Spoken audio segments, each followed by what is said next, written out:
Assalamualaikum warahmatullahi wabarakatuh. Malam para pemburu kisah gelap. Pernahkah kalian membayangkan nikmat dunia yang kalian kejar bisa berubah jadi kutukan abadi?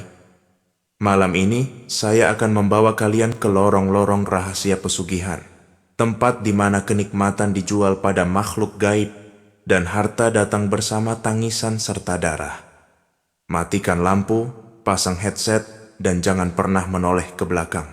Karena cerita kali ini bisa saja menyeret kalian ke dalam dunia yang tak pernah kalian bayangkan. Siang itu, halaman rumah Haji Samad dan Hajah Maryam di Banyuwangi penuh sesak. Orang-orang berjejal di bawah tenda biru, menyantap tumpeng, kue-kue basah, sampai es campur yang cepat habis saking panasnya cuaca.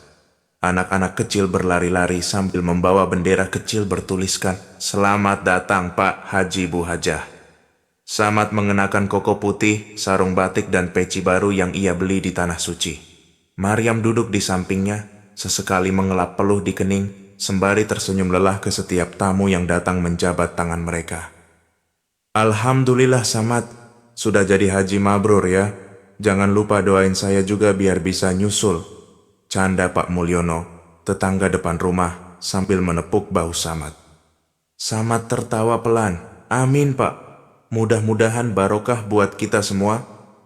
Maryam hanya mengangguk tipis. Di balik senyumnya, ia tahu benar dapur rumah mereka sudah hampir nggak ngebul 2 minggu terakhir. Tabungan habis untuk perjalanan haji. Bahkan, untuk bisa berangkat, Samad terpaksa gadai sawah warisan bapaknya ke Pak Asman, rentenir pasar yang terkenal galak. Begitu para tetangga bubar dan suasana mulai sepi, Maryam masuk ke dapur, mengaduk air zam-zam yang tadi diambil warga. Wajahnya lelah, mata sembab. Ia melirik suaminya yang kini duduk melamun di kursi ruang tamu. "Nggak makan dulu, Mas?" tanya Maryam, berusaha terdengar biasa saja. Samad hanya geleng, matanya kosong menatap kalender dinding yang masih tergantung foto Ka'bah. "Nanti aja, aku nggak lapar." Maryam mendekat pelan, duduk di sampingnya. Udara sore terasa makin gerah.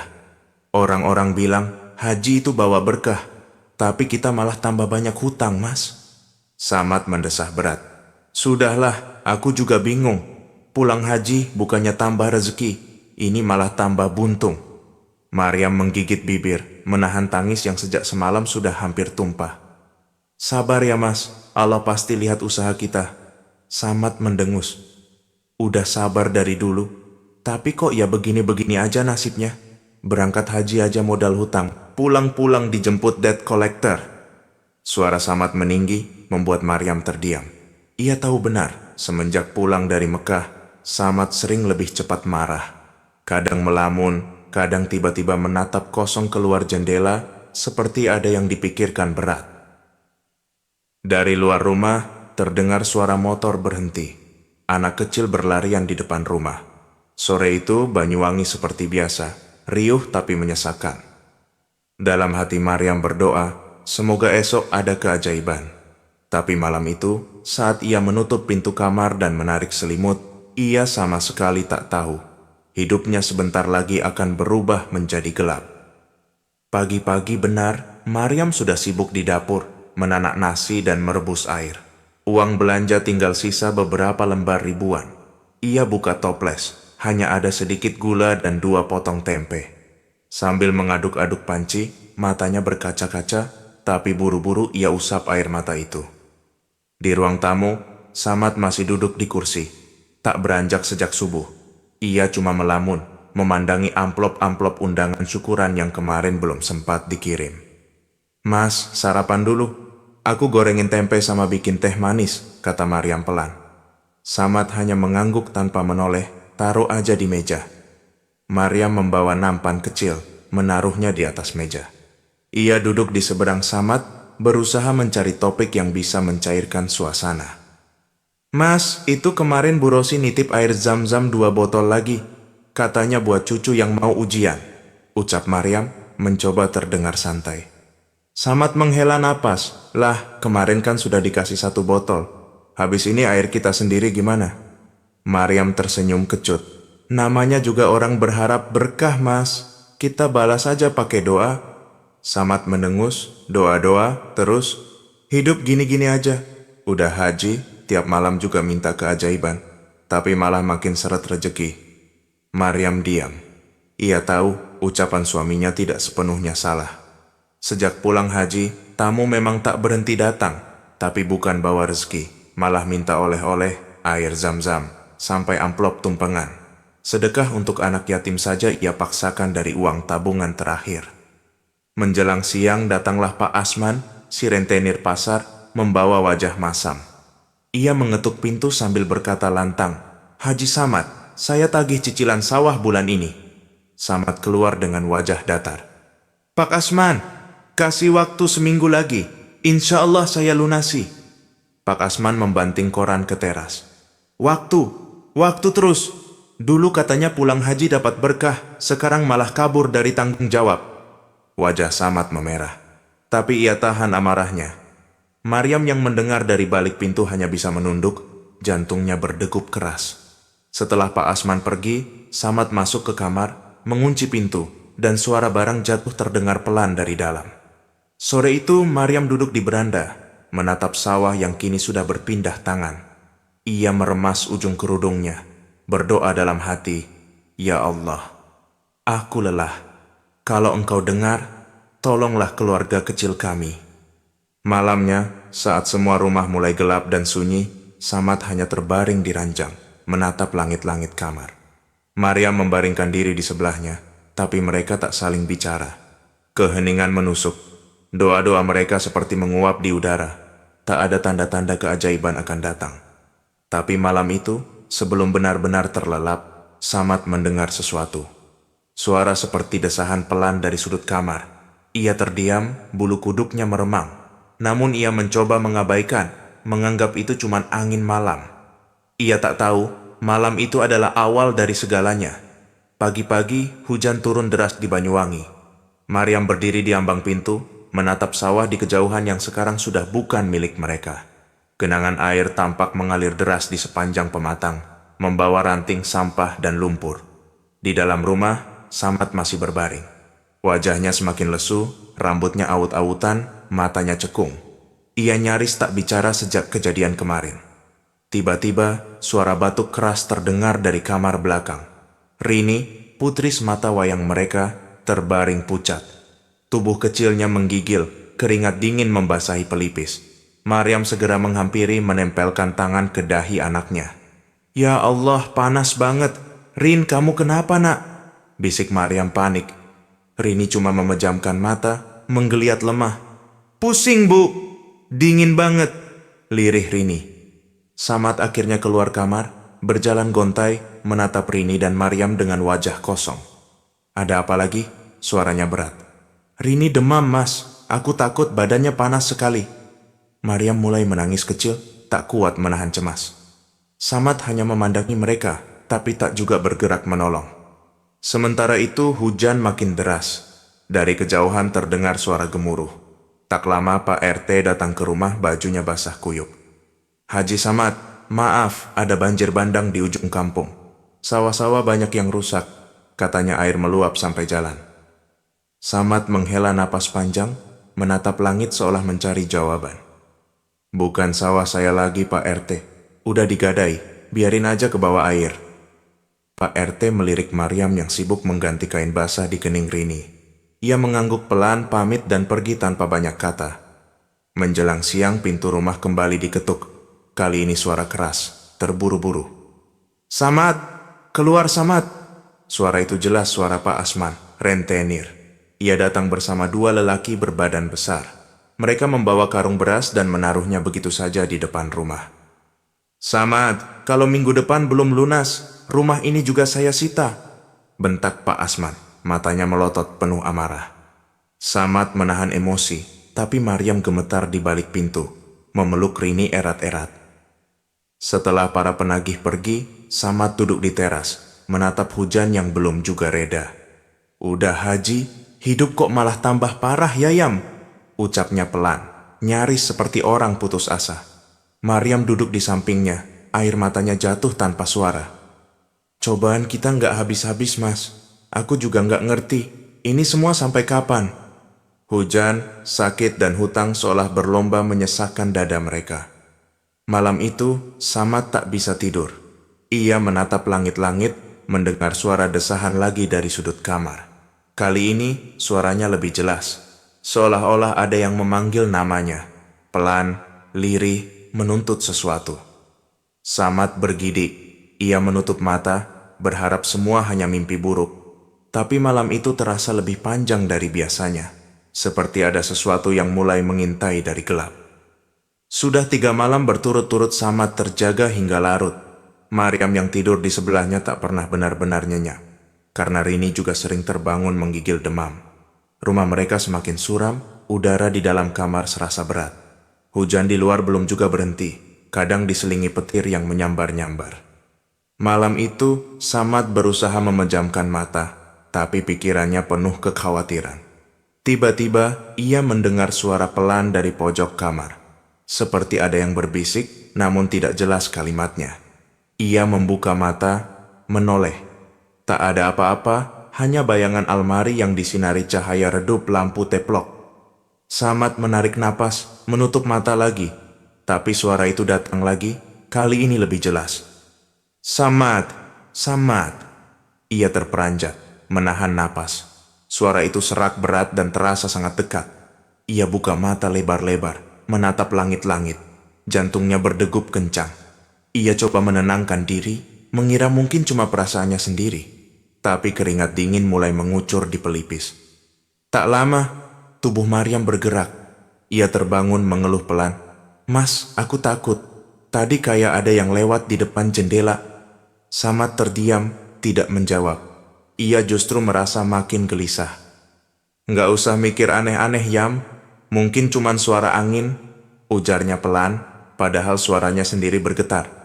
Maryam mendekap Rini yang masih terlelap, meski napasnya sesak. Rasanya rumah ini kayak makin gelap, Mas. Aku tiap malam mimpi buruk. Ada orang tinggi gede, mukanya hitam, matanya merah. Dia bilang mau ambil sesuatu dari rumah kita. Samad terhenyak. Ia diam saja, tenggorokannya kering. Sudahlah, tidur lagi. Pagi-pagi kita harus ke puskesmas buat Rini, katanya, berusaha terdengar tegar. Maryam hanya mengangguk, matanya tetap terjaga menatap jendela yang penuh embun. Setelah Maryam dan Rini tertidur, Samad duduk sendirian di tepi ranjang. Ia menatap kosong ke dinding. Dalam kepalanya suara-suara bisikan itu seperti makin sering datang. Kadang terdengar lirih, kadang seperti ada tawa kecil mengikik di balik lemari. Malam itu, Samad akhirnya tertidur dalam kegelisahan. Ia bermimpi berada di sebuah tempat asing, sebuah gunung berkabut tebal. Di depan Samad, berdiri sosok tinggi besar bersorban putih, wajahnya hitam pekat. Sosok itu mendekat pelan-pelan, lalu berbisik tepat di telinganya. Kalau ingin kaya, datang ke gunung, datangi aku. Samad tersentak, terbangun dengan napas terengah-engah. Langit di luar masih gelap, hujan masih turun, dan suara jangkrik samar-samar terdengar di balik jendela. Ia menatap Maryam dan Rini yang masih tidur. Tapi malam itu, entah kenapa, ia merasa tidak sendiri di kamar itu. Sejak malam itu, Samad makin sering termenung. Setiap tidur selalu dihantui mimpi yang sama. Suara berat yang memanggil, sosok tinggi gelap di puncak gunung, dan tawaran kaya yang samar tapi menggoda.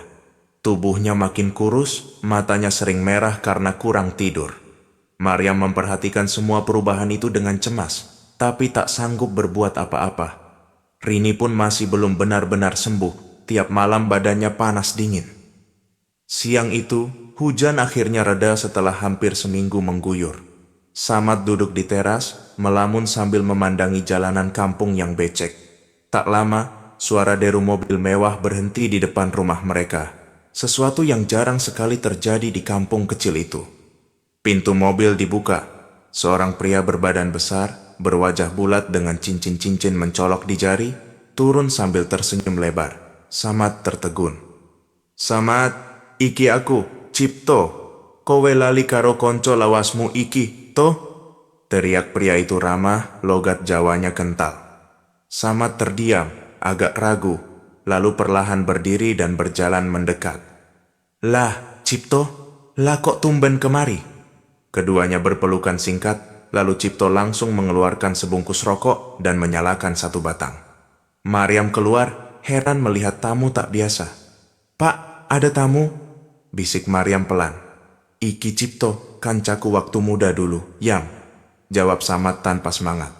Cipto langsung menghambur duduk di kursi teras, sambil menepuk-nepuk bahu Samad. "Sudah lama aku nggak pulang ke kampung. Samad, aku dengar kamu habis haji ya?" "Masya Allah, hebat toh." Samad hanya tersenyum kecut. "Hehe, haji hutang Cipto. Pulang-pulang ya begini aja, utang numpuk, sawah hilang." Cipto tertawa keras, matanya berkilat. Wis, ngeluh wae, Mat. Aku juga dulu bangkrut, hampir gila. Tapi sekarang, lihat sendiri, rezekiku lancar, bisnis sukses, mobil ganti tiap tahun." Samad terdiam. Maryam menatap tamu itu dengan rasa tak enak di dada. "Pak Cipto, minum teh dulu ya," katanya pelan, lalu masuk ke dapur. Cipto mencondongkan badan, menurunkan suaranya. "Kowe penasaran gak, Mat?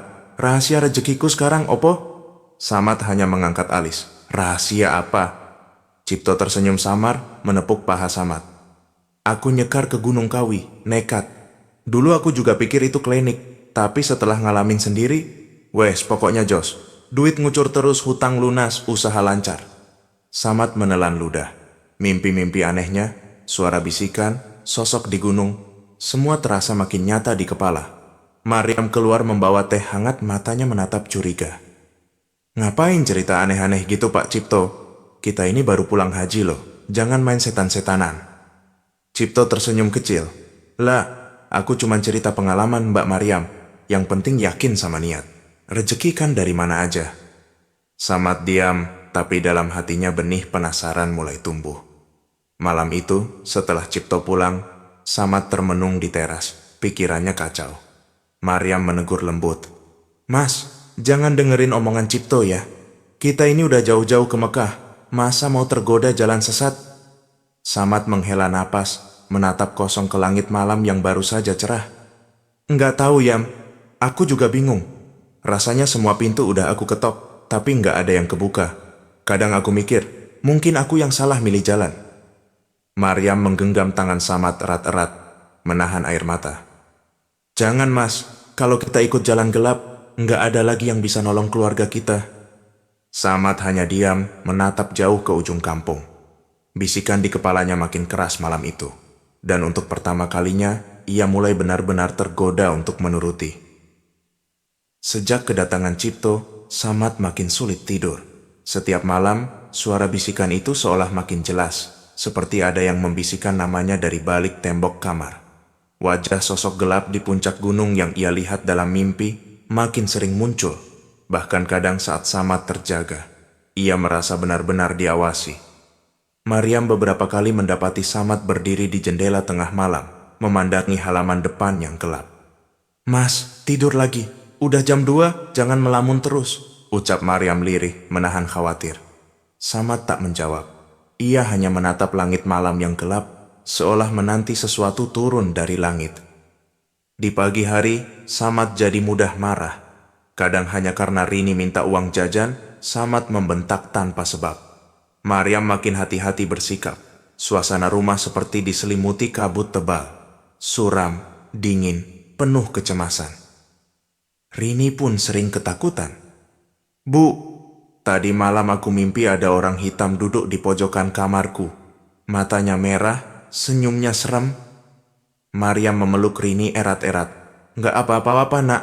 Itu cuma mimpi." Tapi Maryam tahu, sejak Samad berubah, rumah mereka tak pernah benar-benar tenang.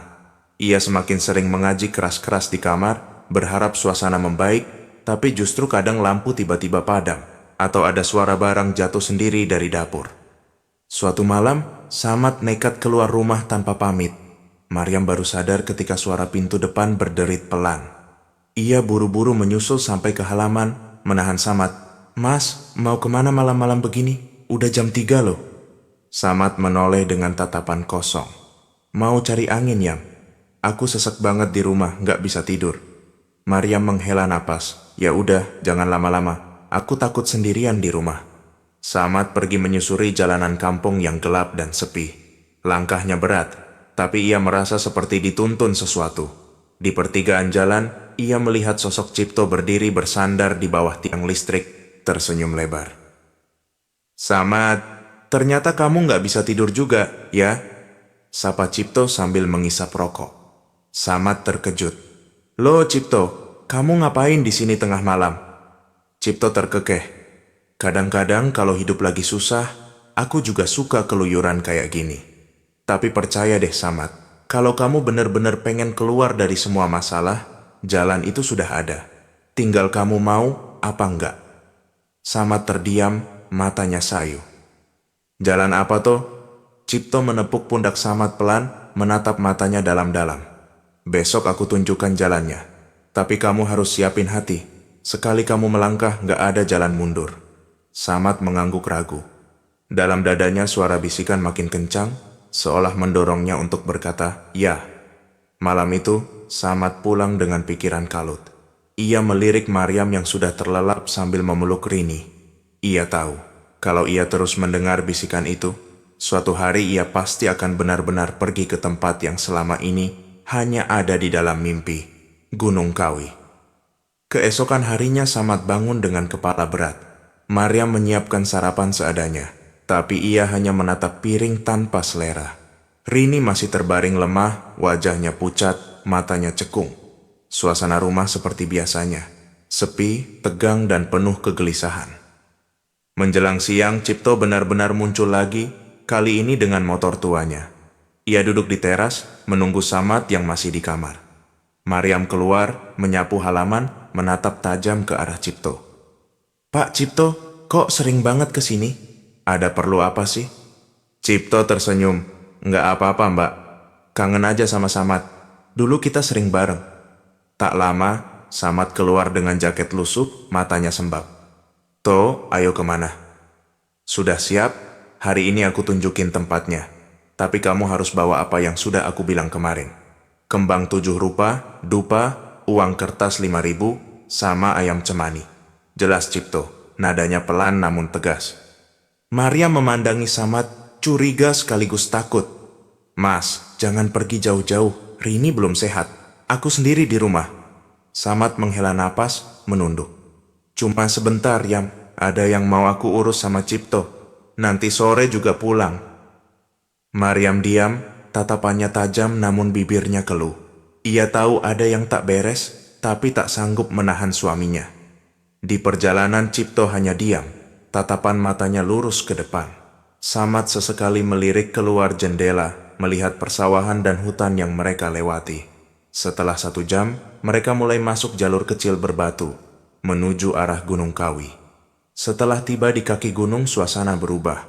Udara lembab, kabut tipis menggantung di antara pepohonan. Tak banyak orang lewat. Cipto menuntun Samad ke sebuah warung tua di pinggir jalan, memesan kopi hitam, lalu berbisik. Di sini dulu aku memulai. Setelah ini, kamu ikuti apapun kata juru kuncinya. Jangan membantah, jangan pernah nanya balik. Kalau takut, mending pulang dari sekarang. Samad mengangguk pelan, jantungnya berdegup makin kencang. Ia meremas kantong plastik berisi kembang, dupa, uang, dan ayam cemani yang dibawanya dari rumah. Tak lama, seorang lelaki tua berwajah kusut datang menghampiri. Pakaiannya hitam, matanya dalam, suaranya berat. Kamu yang mau minta tolong? Samad hanya mengangguk, lidahnya keluh. Juru kunci itu menatap Samad lama sekali. Kamu sudah siap bayar harga? Samad menelan ludah, menoleh ke arah Cipto. Cipto hanya tersenyum samar, mengangguk. Kalau sudah yakin, ikut saya. Malam nanti, sebelum jam 12 kita mulai. Jangan pernah menoleh ke belakang apapun yang kamu dengar. Samad menunduk, tubuhnya gemetar. Ia tahu langkahnya ini sudah terlalu jauh untuk mundur. Sore itu, Samad menunggu di warung tua, ditemani rasa takut dan gelisah yang makin menebal. Maryam di rumah menatap langit yang mulai kelabu, hatinya dihantui firasat buruk. Hari itu, Samad resmi melangkah ke jalan yang tak pernah dibayangkan dalam hidupnya. Malam turun perlahan di kaki Gunung Kawi. Udara makin dingin dan lembab. Hanya cahaya lampu minyak dari warung tua yang menemani Samad menunggu.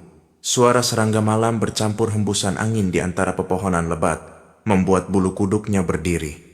Menjelang tengah malam, juru kunci berpakaian serba hitam datang lagi, membawa Samad dan Cipto menembus jalan setapak berbatu yang makin gelap. "Kamu sudah siap?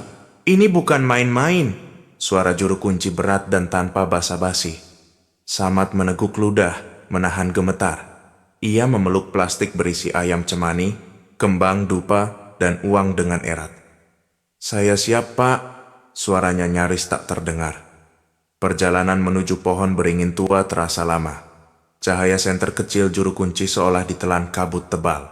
Di bawah pohon, juru kunci menggelar tikar lusuh, menata sesaji. Dupa dinyalakan, aroma tajam dan menyesakkan menusuk hidung. Cipto berdiri agak jauh, matanya sesekali melirik gelisah. Juru kunci mulai membaca mantra pelan-pelan, suaranya seperti bergaung di antara batang-batang kayu. "Jangan bicara. Jangan toleh ke belakang. Apapun yang kamu dengar, diam saja," perintahnya. Samad mengangguk, lututnya gemetar. Tiba-tiba, angin dingin berembus kencang. Daun-daun berjatuhan, udara terasa makin berat. Suara tertawa pelan terdengar dari kegelapan, diikuti desisan halus seperti ular merayap di sekitar kaki Samad. Juru kunci mengacungkan pisau kecil ke arah ayam cemani. "Pegang ayamnya, jangan lepas," bisiknya. Dengan tangan bergetar, Samad memegang ayam itu. Juru kunci menyembelihnya cepat, darahnya ditampung dalam mangkuk kecil. Darah ayam dioleskan ke kening Samad, lalu ke telapak tangannya. Tiba-tiba, mata Samad terasa panas. Kepalanya berputar, suara tawa dan bisikan di sekitarnya makin keras. Bayangan hitam besar muncul di antara kabut, melingkar di sekeliling mereka. Samad menutup mata, berusaha tidak pingsan. Dalam kepala, suara berat menggema. "Kalau mau kaya, bayar dengan setia. Kalau ingkar, habis sudah semuanya." Juru kunci menggenggam pundak Samad erat-erat, membisikkan sesuatu yang tak dimengerti. "Sudah, selesai. Jangan buka mata sampai saya bilang." Beberapa detik berlalu. Aroma amis darah dan dupa makin menusuk. Ketika akhirnya Samad membuka mata, juru kunci dan Cipto sudah berdiri agak jauh. "Jangan lupa pesanku, Samad," suara juru kunci berat. "Mulai malam ini, hidupmu berubah. Tapi ada harga yang harus kau bayar, cepat atau lambat." Samad hanya diam, tubuhnya lunglai, bajunya penuh bercak darah ayam. Cipto menepuk punggungnya pelan, "Ayo pulang. Jangan cerita apa-apa ke siapapun, apalagi ke Maryam." Dalam perjalanan kembali ke warung, Samad merasa tubuhnya ringan, tapi hatinya penuh ketakutan. Jalanan tampak lebih gelap. Pohon-pohon seperti bergerak sendiri di pinggir jalan. Malam itu, Samad tahu, ia telah menyerahkan dirinya pada sesuatu yang tak bisa diambil kembali. Pagi itu, Banyuwangi diselimuti mendung. Samad pulang dengan langkah lunglai, pakaian masih bau anyir darah ayam. Ia sempat mampir ke sungai, membasuh wajah, tapi rasa dingin dan bau dupa dari ritual semalam seakan menempel di kulit. Sesampainya di rumah, Maryam langsung menatapnya curiga. "Mas, dari mana? Kok baru pulang pagi-pagi begini? Bajumu kotor banget, Mas." Samad berusaha tersenyum meski wajahnya pucat. "Tadi malam nginep di rumah Cipto. Habis nganter barang, kecapekan tidur di sana," bohongnya datar. Maryam menghela napas, tidak bertanya lebih jauh. Ia sudah terlalu lelah untuk ribut. "Mas, Rini tadi malam panas lagi. Aku sampai nggak tidur." Samad hanya mengangguk, meletakkan kantong plastik kosong di dapur. Ia masuk ke kamar mandi, menyiram tubuh dengan air dingin, berharap bisa menghapus semua yang menempel di badan dan pikiran. Tapi suara bisikan dan tawa semalam masih berputar-putar di kepala. Beberapa hari setelah ritual, keadaan di rumah Samad berubah aneh. Tiba-tiba, tetangganya datang membawa kabar kalau hasil panen milik Samad yang digadai mendadak dibeli orang dengan harga tinggi. Sisa uang utang mendadak ada yang melunasi, padahal Samad merasa tak pernah mengurusnya lagi. Warung kecil milik Maryam yang biasanya sepi, sekarang ramai. Orang datang terus, katanya ngidam jajan walau cuman gorengan dan teh manis. Tapi malam-malam di rumah itu jadi lebih sunyi dan menyeramkan. Setiap habis maghrib, udara di dapur berubah dingin. Lampu sering berkedip lalu mati sendiri. Maryam sering mencium bau amis darah dari ruang belakang, padahal ia sudah membersihkan berkali-kali. Rini pun tak kunjung sehat. Gadis kecil itu kini suka bicara sendiri, kadang tertawa cekikikan saat sendirian di kamar. "Bu, tadi ada mbak-mbak rambut panjang main di sini. Namanya siapa ya?" tanya Rini suatu sore, matanya kosong menatap ke sudut ruangan. Maryam langsung memeluk Rini erat-erat, bulu kuduknya berdiri. "Sudah nak, jangan ngomong aneh-aneh." Samad semakin jarang bicara. Kalau malam tiba, ia sering duduk di teras sendirian, menatap gelap pekat di luar. Kadang ia mendengar suara perempuan tertawa, atau suara langkah kaki berat berjalan pelan di dalam rumah. Pernah suatu malam, Maryam terbangun karena mendengar suara Samad berbicara sendiri di dapur. Ketika dilihat, Samad sedang berdiri menatap sudut ruangan, membelakangi Maryam. Mas, kamu ngapain?" tanya Maryam pelan, takut-takut. Samad menoleh cepat, matanya merah, wajahnya seperti orang linglung. Enggak apa-apa, Yam. Tidur aja. Aku cuma cari air minum," jawabnya singkat, lalu kembali ke kamar. Sejak saat itu, Maryam makin sering membaca ayat kursi sebelum tidur. Tapi malam-malam mereka tetap terasa panjang dan menakutkan. Bisikan, tawa, dan bau amis seperti sudah jadi penghuni baru di rumah itu. Samad tahu, sejak malam ritual di Gunung Kawi, ia tidak lagi pulang ke rumah yang sama. Ia pulang membawa sesuatu, kutukan yang mulai menampakkan wujudnya. Seminggu setelah kejadian keanehan itu, rumah Samad berubah drastis. Dari luar, tampak hidup keluarga ini membaik. Uang dari sawah yang laku tiba-tiba menumpuk di laci lemari. Warung Maryam terus ramai, bahkan ada pelanggan yang rela antre sejak subuh. Maryam mulai bisa membeli lauk pauk lebih enak. Kadang ia sendiri bingung uang dari mana, karena warungnya tak pernah sependapatan itu sebelumnya. Samad pun mendadak sering menerima titipan uang dari teman lama, atau ada saja orang yang mengembalikan utang bertahun-tahun lalu. Tetapi di balik keberuntungan itu, suasana rumah makin berat. Rini semakin sering sakit. Kadang tengah malam, tubuhnya panas seperti bara, lalu mendadak menggigil seperti masuk angin. Maryam kelelahan, bolak-balik ke bidan dan puskesmas, hasilnya nihil. "Bu, aku capek. Di kamar ada bau busuk banget, Bu. Ada mbak rambut panjang duduk di kursi itu," rintih Rini. Matanya selalu sembab. Maryam panik, ia bersihkan seluruh kamar, taburkan kapur barus, semprot parfum, tetap saja bau amis darah dan bau busuk itu seperti menempel di tembok. Samad makin sering diam dan mengurung diri di kamar, atau duduk termenung di teras malam-malam. Sekali waktu, Maryam mencoba mengajaknya bicara. "Mas, ini rumah kita kok makin aneh ya? Kalau rezeki dari Allah mestinya hidup tenang. Tapi ini malah makin berat. Rini nggak sembuh-sembuh, Mas." Samad menjawab ketus. "Kamu ini gimana sih, Yam? Sudah ada uang, warung rame, utang lunas. Kok malah ngeluh? Nikmatin aja, jangan banyak mikir." Maryam menahan air mata. Ia tahu Samad bukan lagi Samad yang ia kenal dulu. Di malam-malam berikutnya, suara tawa perempuan dari sudut rumah semakin sering terdengar. Lampu padam mendadak. Piring jatuh sendiri dari rak. Bahkan sempat sekali ayam di dapur ditemukan mati dengan kepala terputar aneh. Rini pun makin sering kerasukan. Kadang tiba-tiba tubuhnya kejang, mulutnya komat-kamit seperti bicara dalam bahasa asing. Maryam mencoba membaca doa keras-keras, air matanya menetes. "Ya Allah, tolong kami, jangan ambil anakku." Tetangga mulai berbisik-bisik. Itu keluarga Haji Samad sekarang aneh, kayak mendadak, tapi rumahnya sering kedengeran suara jeritan tengah malam. Beberapa anak kecil takut main ke rumah itu. Ada yang mengaku melihat bayangan tinggi besar berdiri di halaman saat maghrib. Samad kadang terlihat marah sendiri tanpa sebab, membanting kursi, membentak Maryam atau bahkan memukul tembok sampai berdarah. Suatu malam, ia bahkan menampar Maryam karena hanya persoalan makanan.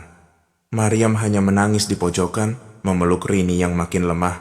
"Mas, jangan kayak gini, aku takut."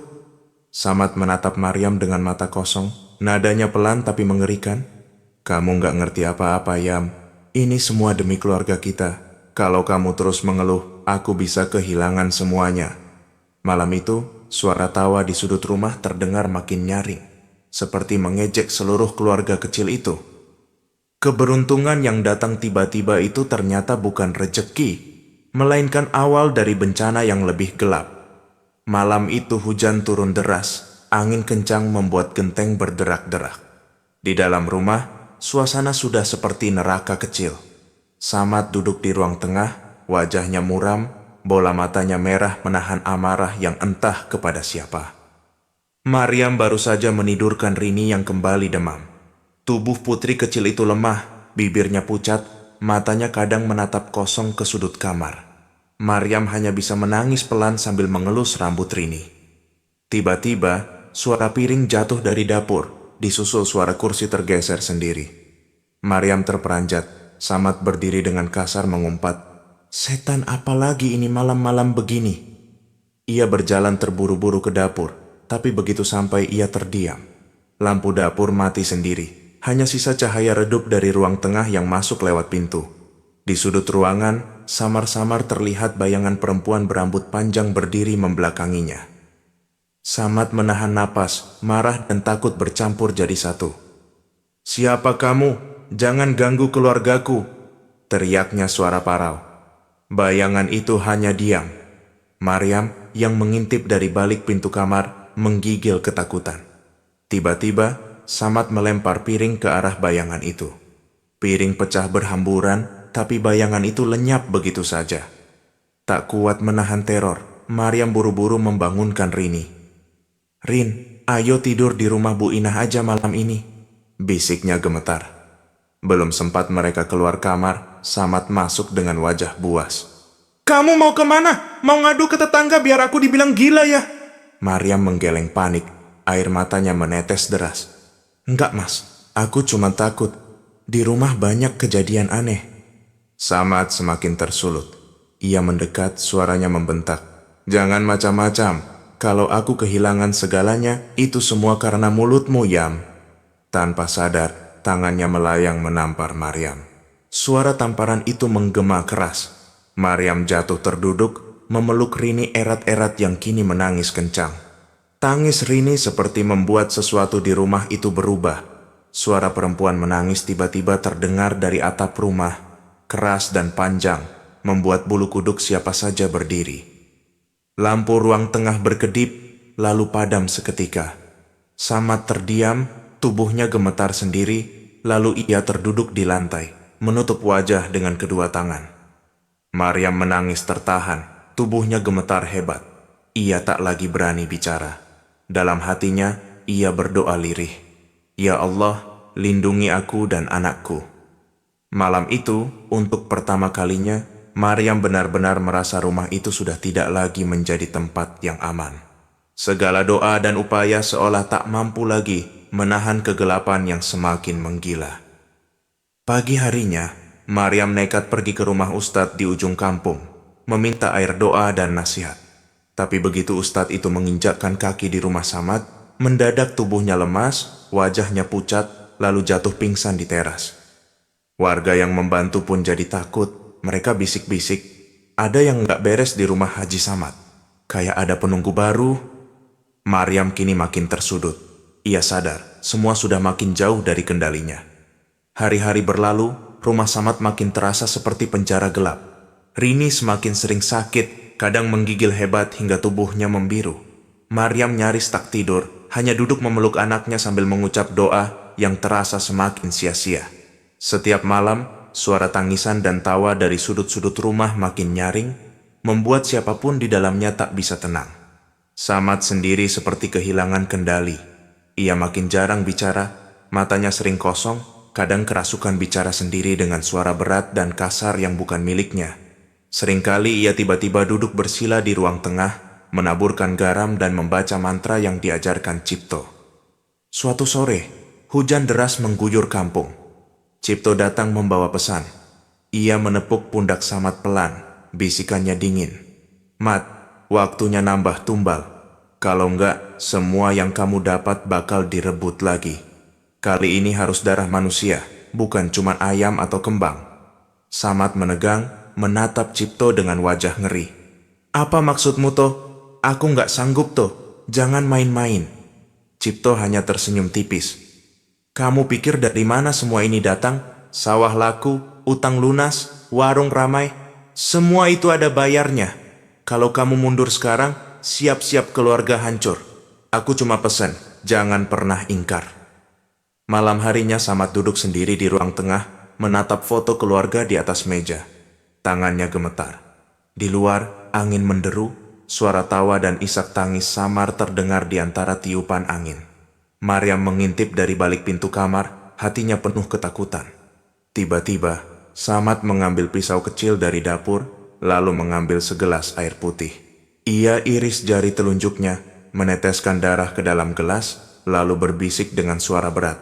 Aku sudah bayar, jangan ambil anak dan istriku. Maryam mendengar suara aneh itu, buru-buru menghampiri. Mas, kamu ngapain sih? Udah malam gini jangan main darah-darahan. Maryam menarik tangan Samad, tapi Samad mengelak kasar. Diam, jangan ikut campur. Ini urusan aku. Wajah Samad berubah, matanya merah seperti bukan dirinya. Maryam mundur, gemetar menahan air mata. Malam itu, suasana di rumah benar-benar terasa seperti dunia lain. Bau amis darah menyengat, lampu berkedip dan suara-suara aneh muncul dari segala arah. Rini, yang sejak tadi demam, tiba-tiba menjerit keras. Bu, tolong, di kamar gelap, ada Mbak rambut panjang. Maryam berlari memeluk Rini, membaca doa sekuat hati meski suaranya parau. Tiba-tiba, pintu dapur terbuka sendiri. Angin dingin menerpa ruang tengah. Samad berdiri diam. Tubuhnya bergoyang seperti tak kuat menahan sesuatu. Dari bibirnya terdengar bisikan samar. Aku sudah bayar. Aku sudah bayar. Malam itu, tak ada yang benar-benar tidur. Di luar, hujan dan petir saling sahut menyahut. Di dalam rumah, keluarga Samad benar-benar berada di ujung jurang. Keesokan paginya, Maryam menemukan lantai ruang tengah penuh bercak darah kering. Samad duduk di pojok, matanya sembab, wajahnya seperti orang baru pulang dari neraka. Tak ada kata, tak ada harapan, hanya sunyi dan ketakutan yang tersisa.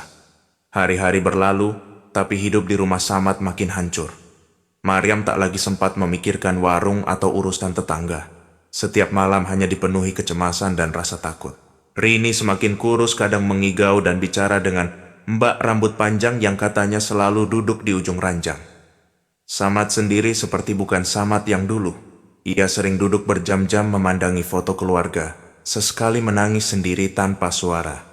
Lingkaran hitam di bawah matanya makin tebal. Setiap malam Jumat, suara bisikan makin jelas di kepalanya, seperti ada yang terus-menerus memanggil dari kejauhan. Malam itu, Samad duduk di ruang tengah sendirian. Di luar, hujan rintik-rintik, angin menggesek genteng dan membuat suara berderit yang menambah kesan suram. Tiba-tiba, pintu rumah diketuk keras. Samad terperanjat, berjalan perlahan ke depan. Di teras, Cipto sudah berdiri dengan jas hujan plastik, wajahnya tegang. Toh, mau apa malam-malam? Suara Samad parau. Cipto menatapnya dalam. Samad, waktumu nggak banyak. Gunung Kawi manggil kamu lagi. Kalau kamu nggak balik ke sana, semua yang kamu punya bakal hilang, termasuk anak istri. Samad menggeleng lemah. Aku nggak kuat, Toh. Semua ini udah kebangetan. Rini sakit terus, Maryam makin takut sama aku. Cipto menarik napas, menahan marah. Kamu udah tahu risikonya dari awal. Jangan cengeng. Kalau kamu nggak nurut, kamu bakal lihat sendiri gimana keluarga kamu diambil satu-satu. Tanpa sempat jawab, tiba-tiba suara tangisan Maryam terdengar dari kamar. Samad buru-buru masuk. Di sana, Rini kejang-kejang, matanya terbalik, tubuhnya lemas tak bergerak. Maryam panik berusaha menyadarkan. Rini, nak, bangun. Nak, jangan pergi, nak. Tangis Maryam pecah, ia peluk Rini erat-erat. Samad tercekat, lututnya lemas. Cipto berdiri di ambang pintu kamar, wajahnya gelap. Udah lihat sendiri kan, semua ini belum apa-apa. Malam ini juga, kamu ikut aku ke Gunung Kawi. Kalau enggak, siap-siap kehilangan semua. Setengah sadar, Samad mengangguk. Ia hanya mampu memeluk Maryam dan Rini sebelum akhirnya menyiapkan diri berangkat. Tubuhnya gemetar, pikiran kalut. Maryam menahan lengan Samad di teras, matanya basah. Mas, jangan pergi. Jangan tinggalin aku sama Rini. Aku nggak kuat sendirian. Samad menggenggam tangan Maryam. Air matanya jatuh untuk pertama kali di depan istrinya. Aku harus, Yam. Kalau nggak, keluarga kita habis. Tanpa menoleh lagi, Samad pergi bersama Cipto naik motor, membelah hujan malam menuju Gunung Kawi yang gelap dan sunyi. Maryam terduduk di teras, memeluk Rini erat-erat, berharap keajaiban yang entah dari mana. Malam itu, rumah kecil mereka benar-benar terasa kosong. Di luar, suara angin membawa bisikan dari arah gunung.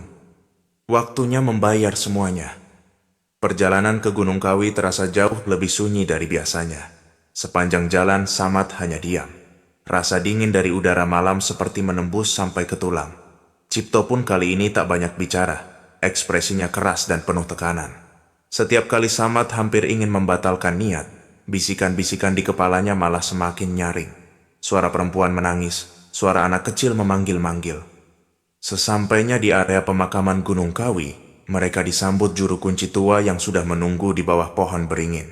Senter temaram menerangi tanah basah, sesaji sudah tertata rapi, aroma dupa menusuk hidung. Bawa fotonya? Tanya juru kunci, suara pelan tapi tajam. Samad mengangguk pelan, tangan gemetar menyerahkan foto keluarga. Dirinya, Maryam dan Rini. Juru kunci menerima foto itu, menaburkan abu dan bunga, lalu mengeluarkan sebilah keris tua. Kali ini, kau harus benar-benar rela, tumbal atau keluarga. Pilih. Suaranya seperti bergema di kepala Samad. Cipto menepuk bahu Samad. Ayo Mat, jangan setengah-setengah. Samad gemetar hebat. Dalam pikirannya, wajah Maryam dan Rini silih berganti muncul. Ia hampir tak sanggup berkata-kata. Air matanya jatuh tanpa suara. Tiba-tiba, suara perempuan menangis terdengar jelas dari belakang pohon. Bayangan hitam besar berjalan perlahan, matanya merah menyala. Samad langsung bersimpuh, tubuhnya lemas. Aku mohon, jangan ambil keluarga saya. Kalau perlu, ambil saja nyawa saya. Jangan anak istri saya. Juru kunci menancapkan keris ke tanah, darah segar keluar entah dari mana, mengalir ke arah kaki Samad. Sudah terlambat, semua sudah ditulis, tapi malam ini kita lihat siapa yang lebih kuat, cinta atau tamak. Cipto mundur beberapa langkah, wajahnya tiba-tiba pucat. Angin dingin berputar, suara-suara aneh mengisi udara. Samad pingsan seketika, tubuhnya tersungkur di tanah basah. Sementara itu, di rumah, Maryam menggigil hebat. Rini kejang lagi, tubuhnya membiru, matanya menatap kosong ke langit-langit kamar. Maryam memeluk Rini erat, mulutnya terus melafalkan ayat-ayat suci meski air mata tak berhenti mengalir. Lampu di rumah mati, suara dentuman keras datang dari dapur, diikuti bau amis darah yang menusuk hidung. Tiba-tiba pintu kamar berderit terbuka, angin dingin menerpa wajah Maryam. Dalam kepanikan, Maryam menyeret Rini ke ruang tengah. Ia melihat altar kecil yang dulu dipakai Samad untuk menaruh sesaji. Dengan sisa tenaga, Maryam membanting altar itu, melempar semua sesaji keluar jendela, dan berteriak, "Pergi, jangan ambil anakku. Aku nggak mau lagi semua ini." Suara tawa dan jerit bersaut-sautan di rumah itu. Gelap total, hanya tersisa suara tangis Maryam dan napas terengah-engah Rini. Sementara di Gunung Kawi, Samad tersadar dalam gelap. Ia melihat sosok perempuan berwajah penuh luka menatapnya tajam. Kau sendiri yang memilih, sekarang rasakan akibatnya. Tubuh Samad kejam, keris yang ditancapkan juru kunci terasa membara. Ia berteriak histeris, suara parau bercampur isak tangis. Malam itu, Gunung Kawi menelan Samad dalam gelap dan hujan. Sementara di Banyuwangi, rumah kecil mereka dipenuhi jerit, air mata, dan bau kematian. Pagi itu, langit Banyuwangi kelabu. Rumah Samad tampak sepi dan porak-poranda. Sisa dupa, pecahan piring dan bunga kering berserakan di lantai ruang tengah. Maryam duduk terpaku di samping Rini yang terbaring lemas. Wajah keduanya pucat dan mata mereka bengkak karena semalaman tak tidur, diteror suara-suara dari kegelapan. Beberapa tetangga berdatangan, ragu-ragu berdiri di pagar, membicarakan apa yang terjadi semalam. Ada yang bilang mendengar suara jeritan, ada pula yang mengaku melihat asap hitam pekat keluar dari genteng rumah Samad. Menjelang siang, kabar buruk menyebar. Seorang petani menemukan Samad tergeletak di tepi hutan kecil dekat desa. Tubuhnya penuh luka goresan, wajahnya membiru, dan darah kering di sudut bibirnya. Nafasnya tinggal satu-satu. Warga membawa Samad pulang. Maryam langsung berlari keluar, menjerit memanggil suaminya. "Mas, astagfirullah, mas bangun mas, jangan tinggalin aku mas." Tangis Maryam pecah di pelukan tubuh lemah Samad. Dalam sisa-sisa kesadarannya, Samad memandang Maryam dan Rini. Air matanya mengalir, bibirnya bergetar. "Maaf Yam, maaf, aku salah. Semua ini, ulahku sendiri. Aku cuma pengen keluarga kita bahagia. Tapi ternyata, semua malah hancur."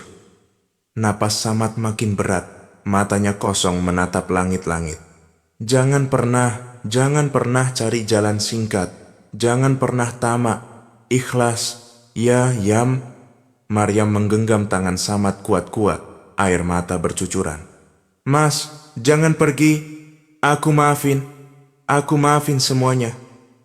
Tak lama, Samad mengembuskan napas terakhir, meninggalkan Maryam dan Rini dalam isak tangis yang panjang. Suasana rumah mendadak sunyi, hanya terdengar suara angin pelan dan desah napas lemah Rini yang masih berjuang melawan demamnya. Beberapa hari setelah kematian Samad, rumah itu makin dijauhi warga. Setiap malam masih terdengar suara-suara aneh dari dalam.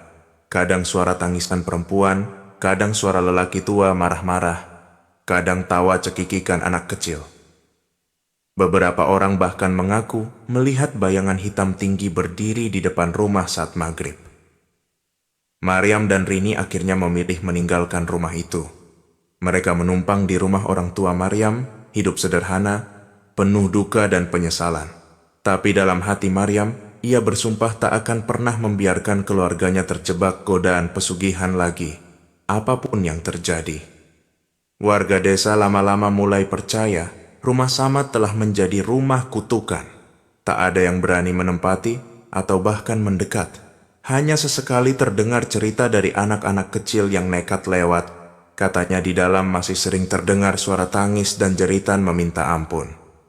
Dan begitulah kisah Haji Samad dan keluarganya berakhir. Keluarga yang pulang dari Tanah Suci dengan penuh harap, tapi justru tenggelam dalam kutukan karena keserakahan dan keputusasaan. Di Banyuwangi, cerita mereka menjadi pelajaran bisu. Jangan pernah menukar iman dengan harta, jangan sekalipun tergoda jalan singkat. Sebab azab dan kutukan akan jauh lebih nyata daripada segala mimpi kekayaan yang dijanjikan Gunung Kawi. Tamat.